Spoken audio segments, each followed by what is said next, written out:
Perkenalkan, nama saya Akbar Al-Barokah dari Prodi Pendidikan Teknik Mesin Universitas Sriwijaya. Tujuan video ini adalah untuk menyelesaikan UAS MK Perkembangan Peserta Didik yang diampu oleh dosen Pak Elfahmi Dwi Kurniawan, dan soal yang saya ambil adalah bernomor 2, 3, 4, 5, dan 6, dan partner wawancara saya yang bernama Kayu Nur Abadi. Terima kasih kepada Akbar Al-Barokah yang mengizinkan saya untuk mewawancara beberapa pertanyaan. Nah, langsung saja pertanyaannya. Yang pertama, seorang siswa, sebut saja namanya Andi, merupakan seorang siswa SMK di sebuah kota besar di Pulau Sumatera. Ia merupakan seorang yang memiliki bakat di dunia teknik. Hanya saja, ia orangnya tidak percaya diri, pemalu, overthinking. Ia selalu ragu akan keputusan dan tindakan yang ia buat. Ia takut keputusan yang ia buat akan ditolak oleh orang lain. Sebagai seorang pendidik, solusi apa yang Akbar akan gunakan kepada Andi sehingga dia bisa menerima keadaan ini dan memaksimalkan potensi yang ada pada dirinya? Nah, itu sih pertanyaannya. Terima kasih Saudara Kayun atas pertanyaannya. Berdasarkan pertanyaan Saudara Kayun, ada seorang siswa yang bernama Andi. Orangnya itu memiliki bakat dalam dunia teknik, tetapi juga orangnya itu pemalu, kurang percaya diri, dan overthinking. Sehingga keputusan yang ia buat yaitu takut salah dan takut juga ditolak oleh orang lain. Maka saya sebagai seorang pendidik, langkah yang harus saya lakukan untuk menumbuhkan rasa percaya diri, menghilangkan rasa malunya, dan menumbuhkan potensi-potensi yang ada di dalam diri si Andi. Saya harus melakukan pendekatan diri kepada siswa yang bernama Andi tadi. Saya ajak ngobrol, saya ajak bercerita kepadanya, sehingga orangnya itu tidak lagi takut dan menjadi lebih terbuka kepada kita. Saat dirinya terbuka, maka dia akan menjadi lebih percaya diri dan tidak lagi malu kepada saya sebagai seorang guru. Jika itu kurang, maka kita ubah metode pengajarannya dengan cara memanggil si Andi tadi ke depan kelas untuk melakukan paparan atau praktek secara langsung. Dengan cara ini, maka mau tidak mau dia harus melakukan yang terbaik untuk melakukan paparan atau praktek tersebut. Jika ada kesalahan dalam prosesnya, maka saya sebagai seorang pendidik, saya harus membimbing dia dengan benar, dengan ikhlas, dan dengan sopan. Dan juga kita sebagai seorang pendidik, jika ada siswa yang salah dalam melakukan suatu pembelajaran, proses pembelajaran, kita juga jangan harus marah-marah kepadanya. Jika kita marah-marah, maka semua usaha kita dalam membangun kepercayaan diri siswa dan menghilangkan rasa malu siswa akan lenyap begitu saja. Dan juga setelah itu kita harus memberi para siswa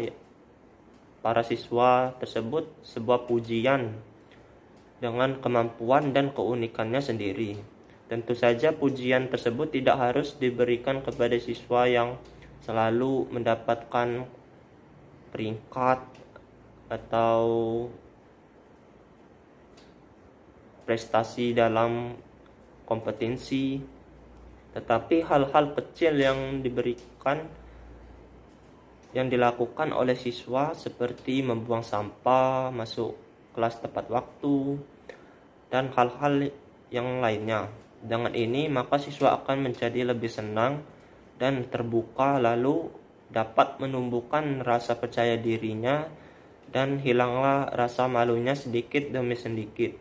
Nanti seiring dengan waktu berjalan, maka dia akan secara aktif berubah. Sekian Jawaban dari saya akhiri. Wassalamualaikum warahmatullahi wabarakatuh. Terima kasih atas jawaban nomor 1 tadi. Baiklah, yang selanjutnya pertanyaan nomor 2, yaitu pembelajaran tatap muka telah berubah menjadi pembelajaran tatap maya. Hal ini disebabkan oleh adanya pandemi COVID-19. Banyak kendala yang dihadapi ketika pembelajaran daring, mulai dari kendala sinyal buruk, kuota terbatas, semangat dan kemandirian peserta didik yang lemah dalam pembelajaran, sehingga pembelajaran terkesan menonton dan tidak menyenangkan. Jelaskan bagaimana cara Anda sebagai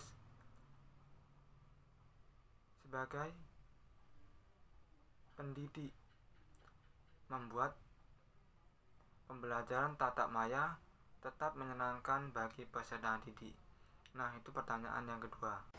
Baiklah, terima kasih Saudara Kayun atas pertanyaan keduanya. Pembelajaran tatap muka telah berubah menjadi pembelajaran tatap maya karena adanya virus corona. Banyak kendala yang sering dihadapi saat pembelajaran tatap maya dimulai, seperti sinyalnya buruk, kuota terbatas, dan semangat serta kemandirian peserta didik yang lemah dalam pembelajaran, sehingga pembelajaran terkesan menonton dan kurang menyenangkan. Pembelajaran daring tidak lepas dari jaringan internet atau kuota, apalagi siswa tersebut tinggal di daerah pedesaan, seperti daerah pegunungan atau terpencil. Kalaupun ada yang menggunakan jaringan seluler, terkadang jaringan tersebut kurang stabil dan jaringan tersebut sering-sering putus-putus. Hal ini akan menjadi permasalahan yang terjadi pada siswa yang mengikuti pembelajaran daring, sehingga siswa menjadi kurang optimal dalam mengikuti proses pembelajaran daring tersebut. Lalu, cara saya sebagai seorang pendidik untuk membuat pembelajaran maya menjadi lebih menyenangkan dengan cara bertanya kepada peserta didik mengenai pengalaman yang telah mereka lakukan terkait dengan pembelajaran. Seperti contoh, misalnya, Andi, tolong ceritakan pengalaman kamu terkait saat kamu membubut saat melakukan praktikum. Apa kesalahan yang sering kamu lakukan dan apa kesalahan yang sering kamu temui? Dan sebagai pendidik, saya juga harus menceritakan dan berbagi pengalaman saya, sehingga para siswa menjadi lebih terbuka dan menjadi lebih percaya diri dalam berbagi pengalaman-pengalaman mereka masing-masing. Dengan bercerita dan berbagi pengalaman, maka suasana dalam kelas akan menjadi tidak terlalu tertekan. Lalu setelah bercerita, saya sebagai seorang pendidik bisa memberikan kuis yang dijadikan permainan. Dengan itu, murid-murid akan menjadi lebih tertarik kepada hal-hal baru dan membuang rasa bosannya saat pembelajaran online dimulai. Kuis yang dijadikan permainan, dengan itu murid-murid dapat menjawab dengan benar dan tercepat akan menjadi pemenangnya. Hal itu dapat membuat siswa merasa tertarik dan memenangkan kuisnya. Dan sebagai hadiahnya, saya sebagai seorang pendidik dapat membuat hadiah seperti pujian-pujian kecil dan hadiah-hadiah kecil, sehingga para siswa merasa senang atas usaha dan kerja kerasnya. Sekian dari saya, terima kasih. Terima kasih atas jawaban yang nomor 2 tadi. Baiklah, saya akan melanjutkan pertanyaan yang nomor 3. Emosi remaja itu cenderung tidak stabil, sering meluap-luap. Perasaannya mudah marah, terbawa emosi, dan emosi negatif lainnya. Terkadang sikap itu diarahkan ke hal-hal yang negatif. Bagaimana tindakan Anda sebagai pendidik untuk mengatasi hal tersebut? Baiklah, itu pertanyaan yang ketiga. Baiklah, terima kasih kepada Saudara Kayun atas pertanyaan ketiganya mengenai emosi remaja. Memang benar bahwa emosi remaja adalah masa peralihan dari masa kanak-kanak menuju ke masa dewasa. Seperti walaupun begitu, emosi remaja seringkali terpengaruhi.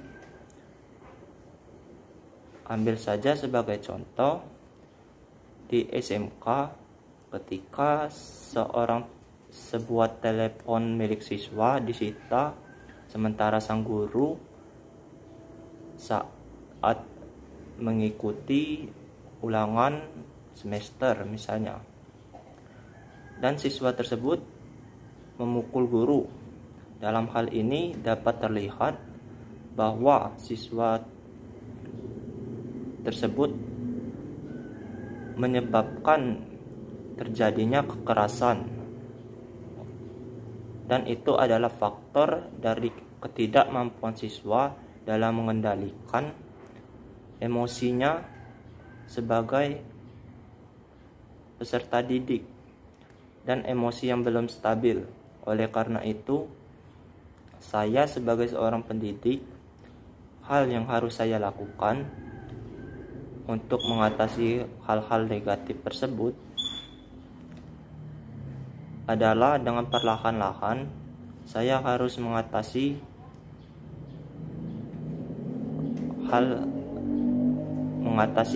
pola pikir mahasiswa dengan pola pikir yang positif, seperti mendekatkan diri dengan siswanya sebagai teman atau kakaknya, sehingga dengan pendekatan ini kita dapat mengetahui apa yang membuat siswa tersebut melakukan hal-hal yang negatif, dan dengan pendekatan ini siswa tersebut dapat menjadi lebih terbuka kepada kita, dan kita juga dapat memberikan nasihat kepada siswa tersebut agar tidak melakukan tindakan yang negatif saat terbawa oleh emosi. Lalu setelah kita mengubah mindset siswa tersebut, kita ubah juga perilakunya, seperti membuat siswa tersebut melakukan kegiatan ekstrakurikuler seperti olahraga, mengaji, atau seperti mengikuti ceramah di masjid.